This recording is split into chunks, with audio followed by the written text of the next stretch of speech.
नमस्कार। भारत माता की, भारत माता की। आज हम मां गंगा के एक छोर पर है, लेकिन जो मां गंगा का उद्गम स्थल है वो राज्य उत्तराखंड इस समय आपदा का सामना कर रहा है। एक ग्लेशियर टूटने की वजह से वहां नदी का जलस्तर बढ़ गया, नुकसान की खबरें धीरे धीरे आ रही है। मैं उत्तराखंड के मुख्यमंत्री श्री त्रिवेंद्र रावत जी, भारत सरकार के गृह मंत्री श्री, एनडीआरएफ के अफसर, उन सबसे निरंतर संपर्क में हूं। वहां पर राहत और बचाव का कार्य पुरजोश करने का प्रयास चल रहा है। लोगों को सुरक्षित स्थानों पर ले जाया जा रहा है। मेडिकल सुविधाओं में कोई कमी न हो, इस पर जोर दिया जा रहा है। वहां एक दिन पहले ही काफी बर्फबारी भी हुई थी। मौसम काफी ठंडा है। लोगों की परेशानी कम से कम करने के लिए सरकार पूरा प्रयास कर रही है। उत्तराखंड में ऐसे परिवार मुश्किल से मिलते हैं जिनका कोई न कोई सदस्य फौज में न हो, यानी वहां के लोगों का हौसला किसी भी आपदा को मात दे सकता है। उत्तराखंड के साहसी लोग के लिए मैं प्रार्थना कर रहा हूं, बंगाल प्रार्थना कर रहा है, देश प्रार्थना कर रहा है।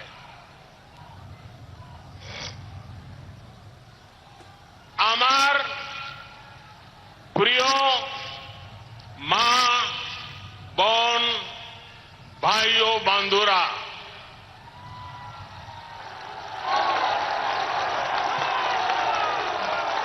মেদিনীপুরের এই পবিত্র মাটিতে আসতে পেরে নিজেকে ধন্য মনে করছি।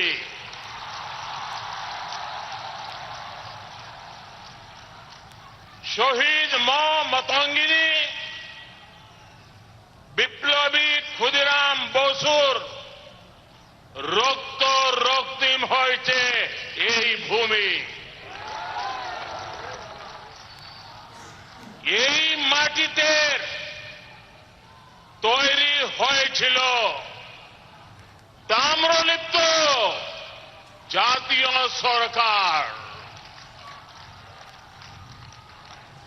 এই মাটির বীর সন্তান বিদ্যাসাগর মহাশয় বাঙালিকে বর্ণ পরিচয় দিয়েছে।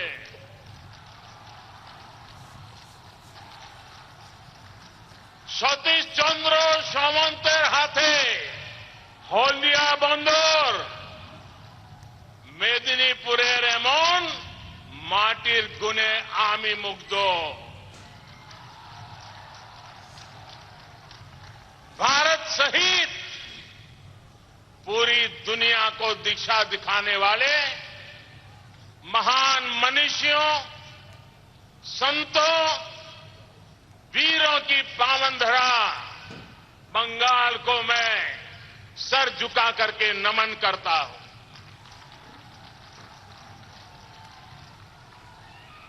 इस साल जब भारत आजादी के 75वें वर्ष में प्रवेश कर रहा है,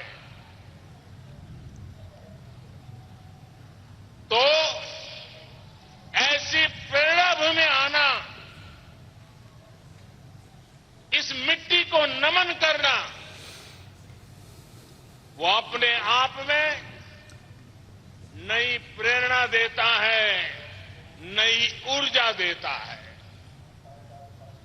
पिछली बार मैं नेताजी सुभाष चंद्र बोस की जन्म जयंती पर बंगाल आया था। आज हल्दिया सहित पश्चिम बंगाल के विकास से जुड़ी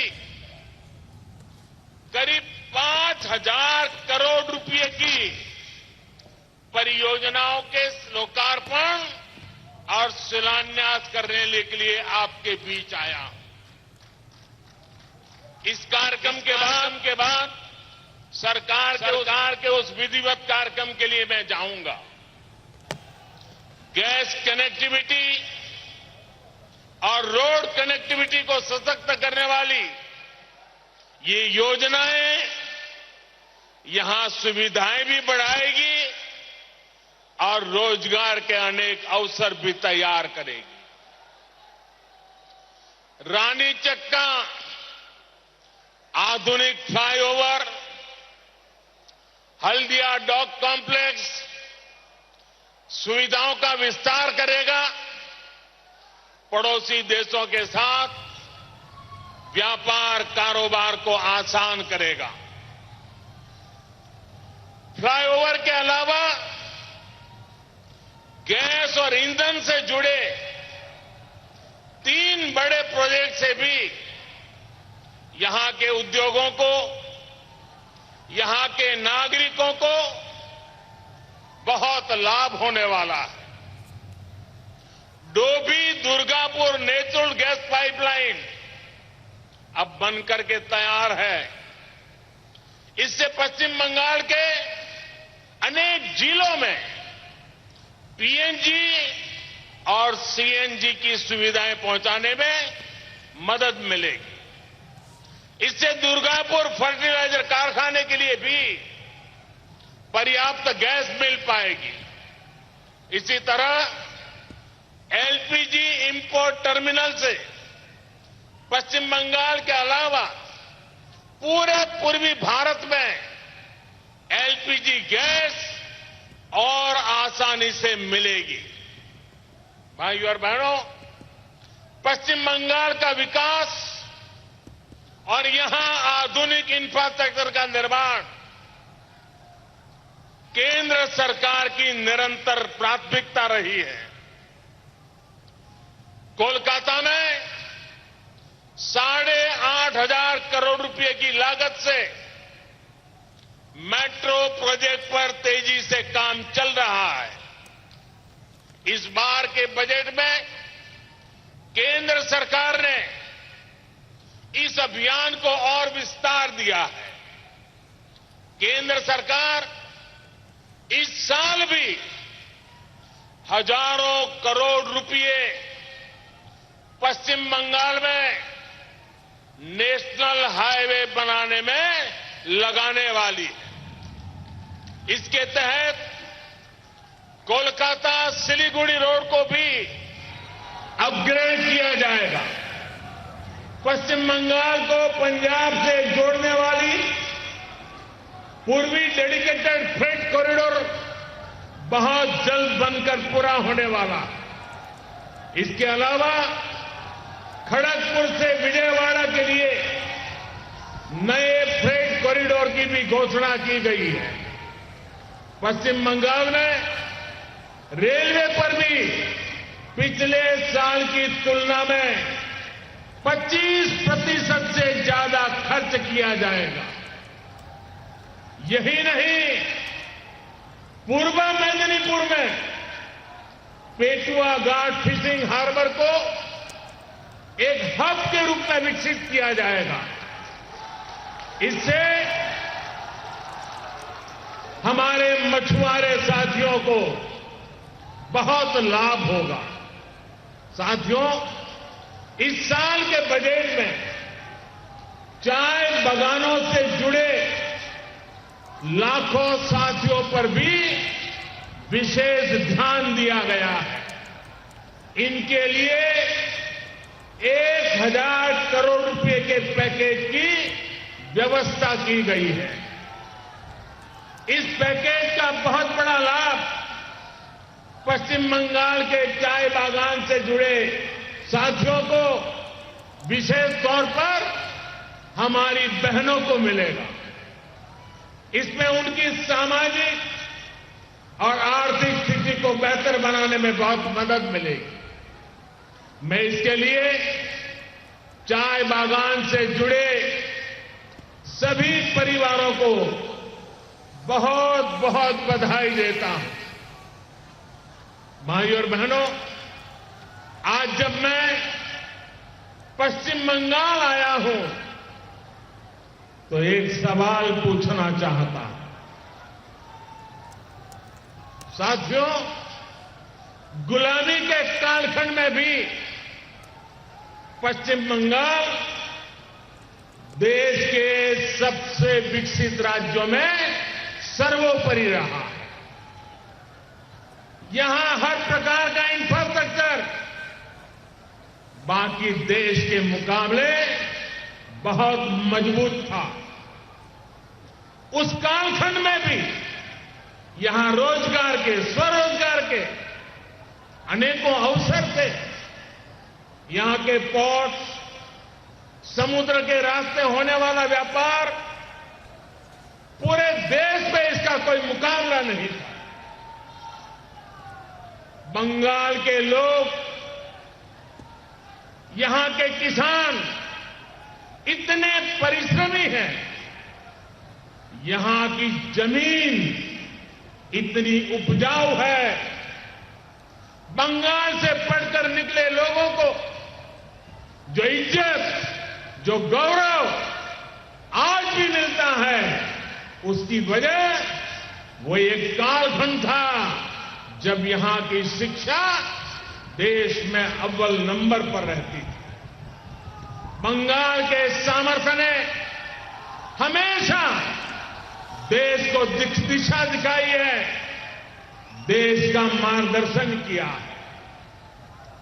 आखिर क्यों बंगाल विकास की अपनी उस रफ्तार को, उस गति को बरकरार नहीं रख पाया?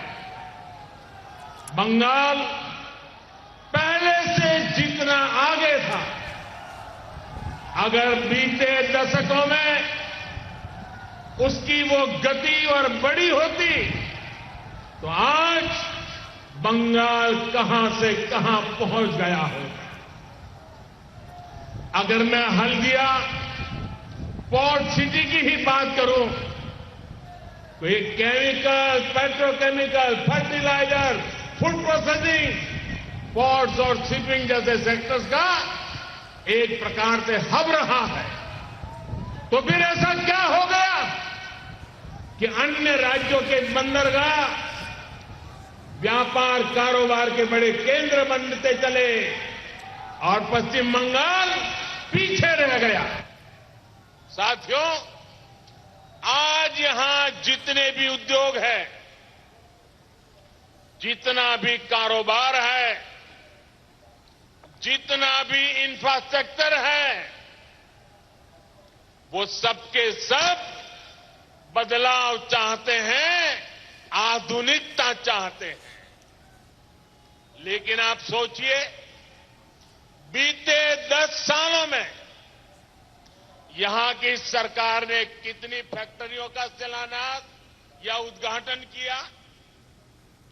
उस बड़े स्टील प्लांट का क्या हुआ जो यहां की अराजक व्यवस्थाओं के कारण शुरू ही नहीं हो सका? साथियों, पश्चिम बंगाल की स्थिति का सबसे बड़ा कारण है यहां की राजनीति। आजादी के बाद जब पश्चिम बंगाल के विकास को नई दिशा देने की जरूरत थी, तब यहां विकास वाली राजनीति नहीं हो पाई। पहले कांग्रेस ने शासन किया तो भ्रष्टाचार का बोलबाला रहा। फिर लेफ्ट का शासन लंबे समय तक रहा। उन्होंने भ्रष्टाचार के साथ साथ अत्याचार को जोड़ दिया और दोनों की तरफ आगे बढ़े। और विकास पर उन्होंने ब्रेक लगा दिया। 2011 में पूरे देश की नजरें बंगाल पर थी। लेफ्ट की हिंसा और भ्रष्टाचार का जर्जर किला ढहने की कगार पर था। उस समय ममता दीदी ने बंगाल से परिवर्तन का वादा किया। उनके इस वादे ने पूरे देश का ध्यान खींचा। लोगों ने भरोसा किया। बंगाल ममता की आस लेके जी रहा था, लेकिन 10 साल उसे निर्ममता मिली, निर्ममता मिली। ममता की अपेक्षा थी, निर्ममता का शिकार हो गया।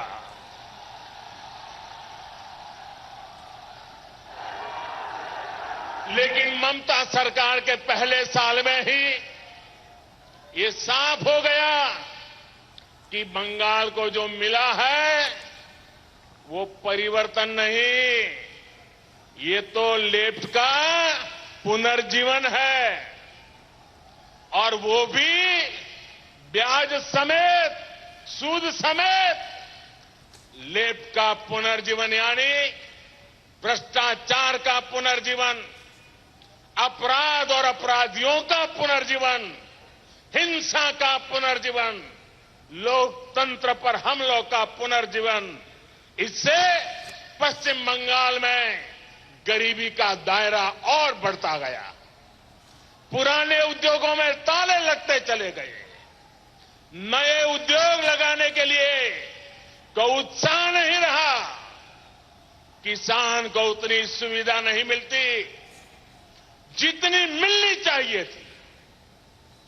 जब सरकारी संरक्षण में लोग प्रॉपर्टी पर कब्जा करेंगे, जब सड़कों पर आए दिन खून खराबा होगा, जब सरकारी भर्तियां पार्टी के लोग करेंगे, तो बंगाल के सामान्य नौजवान को रोजगार कैसे मिलेगा?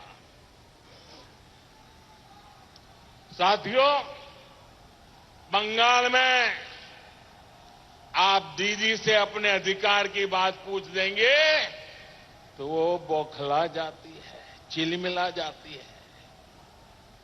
यहां तक कि भारत माता की जय के नारे लगा दो तो भी वो नाराज हो जाती है। लेकिन देश के खिलाफ बोलने वाले कितना भी जहर उगल दे, दीदी को गुस्सा ही नहीं आता है। अभी आपने न्यूज में देखा होगा, इन दिनों भारत को बदनाम करने के लिए कैसे कैसे अंतर्राष्ट्रीय षड्यंत्र सामने आ रहे हैं, कैसी कैसी साजिशें खुल रही है। अब तो इस बात की प्लानिंग की जा रही है कि कैसे भारत को बदनाम करना है, कैसे भारत की छवि को बिगाड़ना है। साजिश करने वालों की बेचैनी इतनी ज्यादा है कि भारत को बदनाम करने के लिए वो चाय से जुड़ी भारत की पहचान पर हमला करने की बात कर रहे हैं। टी वर्कर्स की कड़ी मेहनत पर हमला करने का षड्यंत्र किया जा रहा है। योग जैसी भारत की विरासत, जिसे महर्षि अरबिंदो और स्वामी विवेकानंद जैसे अनगिनत महापुरुषों ने, ऋषियों मुनियों ने निस्वार्थ भाव से दुनिया तक पहुंचाया, उस योग पर हमला किया जा रहा है। लेकिन क्या आपने भारत के खिलाफ इन षड्यंत्रों पर, इन साजिशों पर दीदी के मुंह से एक भी वाक्य सुना है क्या? अनेक ऐसे हैं जिन्होंने देश के लोगों ने दशकों तक सेवा का मौका दिया, वो भी या तो चुप है या इन षड्यंत्रों का समर्थन कर रहे हैं। लेकिन इन षड्यंत्रकारियों से मैं कहना चाहता हूं, देश इन षड्यंत्रों का पूरी ताकत से जवाब देगा। साथियों, मां माटी मानुष की बातें करने वालों में आज भारत माता के लिए आवाज बुलंद करने का साहस नहीं है। साहस इसलिए नहीं है क्योंकि इतने सालों में इन लोगों ने पॉलिटिक्स को क्रिमिनलाइज किया है, करप्शन को इंस्टीट्यूशनलाइज किया है और प्रशासन और पुलिस को पॉलिटिसाइज किया है। आपको याद होगा, अभी कुछ दिन पहले ही मारी जाति नरसंहार की दुखद बरसी थी। देश इस घटना को गरीबों और दलितों के इस नरसंहार को कभी नहीं भूलेगा। लेकिन बंगाल तृणमूल से ये पूछना चाहता है, जिन्होंने नंदीग्राम में गोलियां चलाई थी, जिन्होंने गरीबों का खून बहाया, आप उन्हीं को पार्टी में क्यों शामिल कर रही है? बंगाल पूछना चाहता है, क्या बंगाल का गरीब क्या केवल वोट लेने के लिए है? भाइयों बहनों, ये वो सरकार है जो आपदा में भी, मुसीबत के समय भी भ्रष्टाचार के रास्ते खोजती रहती है। इससे बड़ा अपराध और क्या हो सकता है? इतना बड़ा साइक्लोन आया, चक्रवात आया, इतना कुछ तबाह हो गया। लोगों की मदद के लिए केंद्र सरकार ने जो पैसे भेजे, उसका इन लोगों ने क्या किया, ये पश्चिम बंगाल के लोग भली भांति जानते हैं। हालात ये थे कि कोर्ट तक को इस पर सख्त टिप्पणी करनी पड़ी। आप कोरोना के दौरान आए संकट को भी याद करिए। पूरी दुनिया में ऐसा कोई नहीं था जो इससे प्रभावित नहीं हुआ हो, जिसकी रोजी रोटी पर इसका असर न पड़ा हो। केंद्र सरकार ने तुरंत पश्चिम बंगाल के लाखों परिवारों के लिए मुफ्त राशन की व्यवस्था की, ताकि बंगाल में मेरे कोई भी गरीब परिवार में रात को चूल्हा न जले, ऐसा दिन जाना नहीं चाहिए। लेकिन केंद्र सरकार के भेजे राशन को भी यहां की सरकार सही तरीके से गरीबों तक पहुंचाने में असफल रही। भाइयों और बहनों, ये तो शुक्र है कि केंद्र सरकार ने गरीबों के, किसानों के, हमारी बहनों के पश्चिम बंगाल में लगभग 4 करोड़ जनधन बैंक खाते खोले थे। तभी कोरोना की उस मुश्किल घड़ी में यहां के गरीब बहनों के जनधन बैंक खाते में सीधे रुपये जमा किए जा सके। केंद्र सरकार ने उज्ज्वला योजना के तहत यहां की 90 लाख से अधिक बहनों को मुफ्त एलपीजी गैस कनेक्शन भी दिया है। गरीब के घर में गैस कनेक्शन था, तभी केंद्र सरकार उन्हें कोरोना के समय मुफ्त गैस सिलेंडर देने में सफल हुआ। साथियों, मुझे बहुत पीड़ा है कि कोरोना के इस मुश्किल समय में पश्चिम बंगाल के लाखों किसानों को सैकड़ों करोड़ रुपए नहीं मिल पाए। कोरोना के दौरान देश भर के किसानों के बैंक खाते में पीएम सम्मान निधि के तहत हजारों करोड़ रुपए जमा किए गए। अभी तक इस योजना के तहत देश के 10 करोड़ से अधिक छोटे किसान परिवारों के बैंक खाते में 1,15,000 करोड़ रुपए जमा किए जा चुके हैं। इसमें मुझे दुख के साथ कहना है, इसमें पश्चिम बंगाल के भी लाखों किसान परिवार हो सकते थे, लेकिन यहां के एक भी किसान को ये लाभ नहीं मिल पाया, क्योंकि यहां की सरकार ने इस योजना से जुड़ने से इनकार कर दिया। सोचिए, पश्चिम बंगाल के किसानों के साथ कितना बड़ा अन्याय किया गया। अब जब पश्चिम बंगाल के किसानों ने ममता दीदी को सबक सिखाने का मन बना लिया है, तो सिर्फ कहने के लिए, दिखावे के लिए कुछ दिन पहले राज्य सरकार ने बेमन से इस योजना से जुड़ने की सहमति वाली चिट्ठी भेज दी है। लेकिन साथियों, किसानों के पास सीधे पैसे जाएं, इससे यहां की सरकार को कितनी दिक्कत है, ये सिर्फ एक आंकड़े से समझ आता है। बंगाल के लाखों किसानों को पीएम किसान सम्मान निधि का लाभ मिल सकता है। इसमें से 25 लाख से ज्यादा किसानों ने टीएमसी सरकार के पास इस सुविधा का लाभ लेने के लिए अप्लाई किया हुआ है।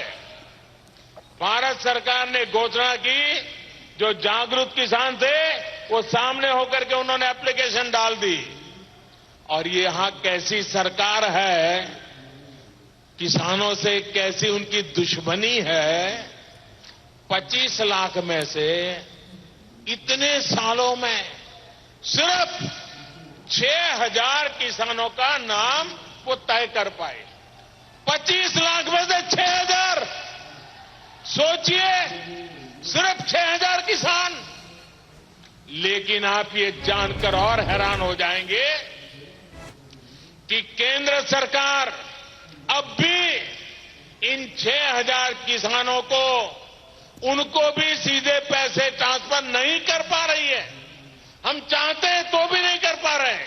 किसानों को जो लाभ मिला है, आपको जिस लाभ से वंचित रखा गया है, वो पुराने पैसे भी भारत सरकार बंगाल के किसानों को दे देगी। भारत माता की, भारत माता की, भारत माता की। किसानों का हक हम दे करके रहेंगे। भाई और बहनों, पूरा प्रयास कर रही है।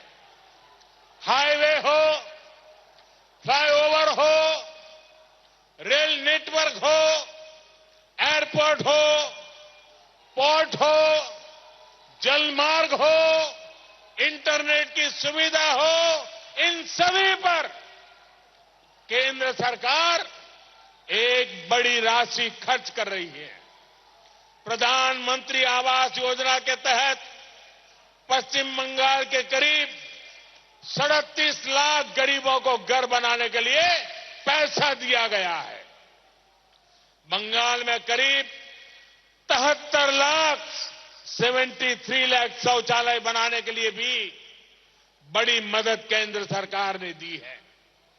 गरीबों को मुफ्त राशन देने के लिए भी बड़ा खर्च केंद्र सरकार ही उठा रही है। भाइयों बहनों, पश्चिम बंगाल का विकास तेज गति से करने के लिए यहां भी डबल इंजन की सरकार आवश्यक है। करप्शन और टोलाबाजी तब हटेगी जब यहां आसोल परिवर्तन आएगा, जब यहां भाजपा की सरकार बनेगी। ये परिवर्तन क्या होता है, ये पड़ोस में त्रिपुरा में हम अनुभव कर रहे हैं। वहां भी पश्चिम बंगाल की तरह सालों तक लेप के शासन ने बर्बादी फैलाई।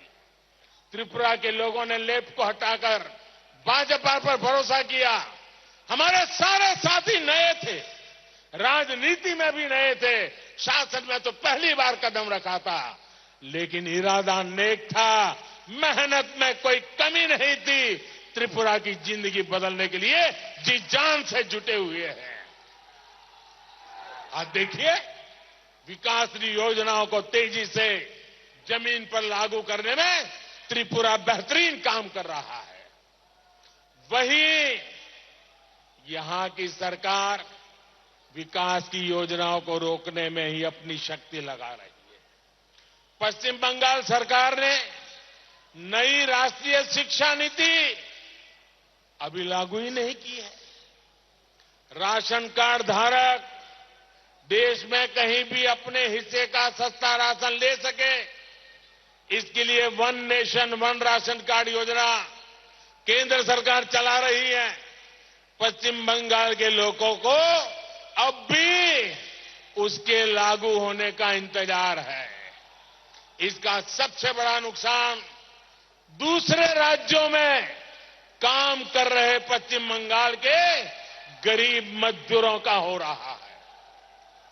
7वां वेतन आयोग भी देश के कितने ही राज्यों में लागू हो चुका है, लेकिन पश्चिम बंगाल में ये अभी तक लागू नहीं हो पाया है।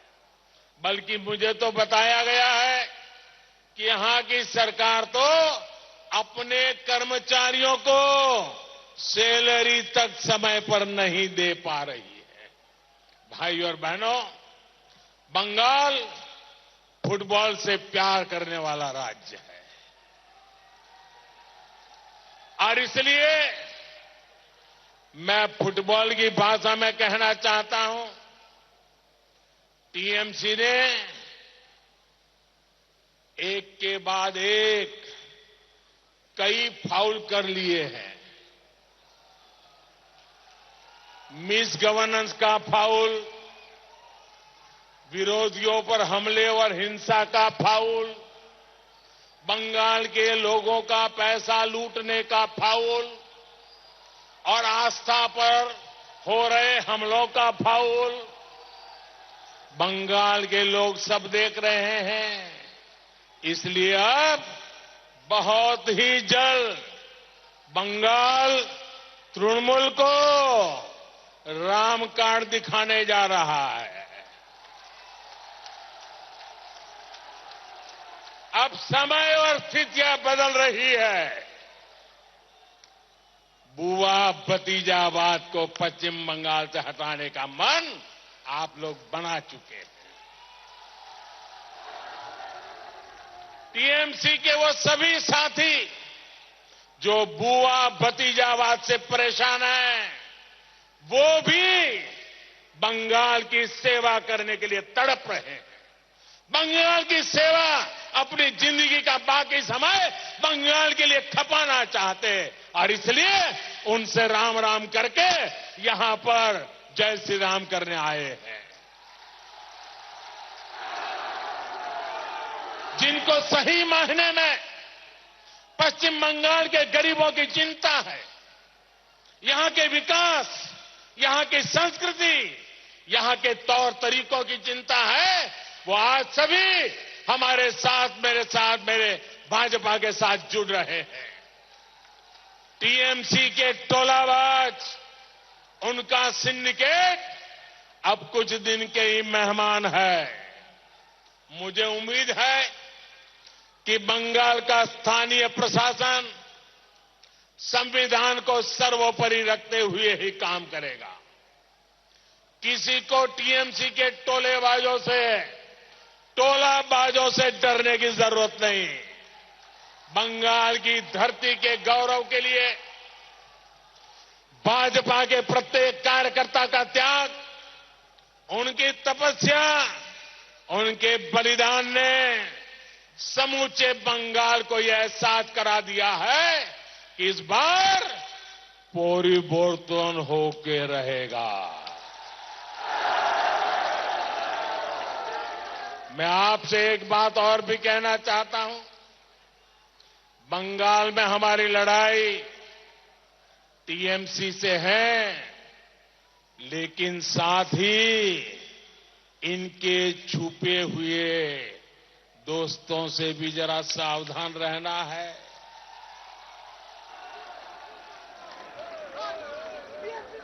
आप लोगों ने कई बार सुना होगा, खेल के अंदर मैच फिक्सिंग होता है, लेकिन अब लेफ्ट, कांग्रेस और तृणमूल मिलकर राजनीति में पर्दे के पीछे मैच फिक्सिंग कर रहे हैं। दिल्ली में लेफ्ट, कांग्रेस और तृणमूल, ये तीनों एक साथ बंद कमरों में मिलते हैं, बैठते हैं, एक साथ मिलकर रणनीति बनाते हैं। केरल में कांग्रेस और लेफ्ट ने मिलकर डील कर रखी है, 5 साल तुम लूटो, 5 साल हम लूटेंगे। लेकिन बंगाल में लेफ्ट और तृणमूल एक दूसरे से लड़ने का सिर्फ दिखावा करते हैं। इसलिए लेफ्ट और कांग्रेस को वोट देने का मतलब है ये पर्दे के पीछे जो खेल चल रहा है, उस खेल का शिकार हो जाना। हमें सजग रहना है और दूसरों को भी सजग करना है कि हमें इस धोखेबाजी का शिकार नहीं होना है। भाई और बहनों, जब मैं यहां आ रहा था तो मुझे भारतीय टेनिस जगत की बड़ी हस्ती अख्तर अली साहब के कोलकाता में निधन की दुखद खबर भी मिली। मेरी संवेदनाएं उनके परिवार, उनके प्रशंसकों के साथ है। साथियों, इन सब के बीच आप भी कोरोना से लड़ाई को जारी रखिए। अब तो 2 मेड इन इंडिया वैक्सीन आ चुकी है। भारत टीकाकरण भी नए रिकॉर्ड बना रहा है। कोरोना वायरस से देश के हर नागरिक को जल्द से जल्द सुरक्षित करने के लिए हम कोई कसर नहीं छोड़ रहे हैं। यहां तक कि दुनिया भर के दर्जनों देशों को भी उनके टीकाकरण अभियान में आज भारत मदद कर रहा है।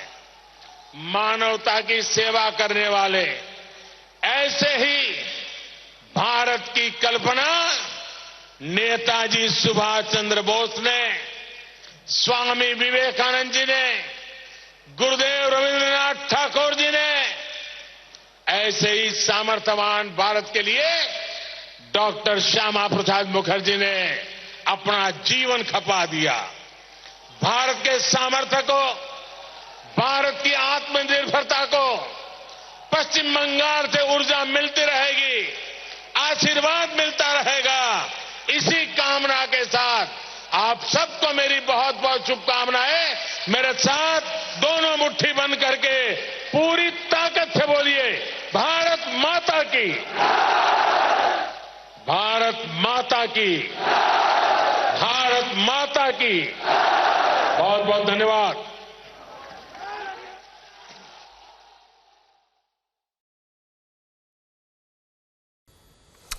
Well, that was Prime Minister's rally in Haldia. This is just within 2 weeks that we are looking at another major rally taking place in the poll-bound state West Bengal. What's interesting this time is Prime Minister Narendra Modi hitting out at the Trinamool Congress, essentially is seeing that, using the football analogy, saying that many fouls have been committed by the Trinamool Congress, one of misgovernance and then of corruption and tolabazi, the words that have been used by the Prime Minister hitting out at Mamata Banerjee-led Trinamool Congress, and not just saying that, but also being supremely confident about the fact that the people of West Bengal will repose their faith in BJP.